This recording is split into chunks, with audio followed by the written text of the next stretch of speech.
Ya, pertama saya gembira sekali ternyata masyarakat sekarang sudah mengembangkan stroberi yang saya dulu bawa dari Jepang ya alhamdulillah.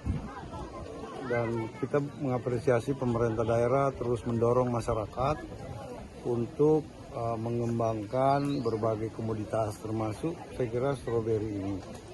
Dan ini tugas kita sekarang adalah bagaimana kita promosi supaya lebih banyak pengunjung ke sini. Karena stroberi ini hanya satu kali nanam. Setiap hari itu bisa panen ya. Jadi bergantian merah, terus besoknya ada lagi yang merah dan seterusnya. Saya kira ini sangat bagus ya.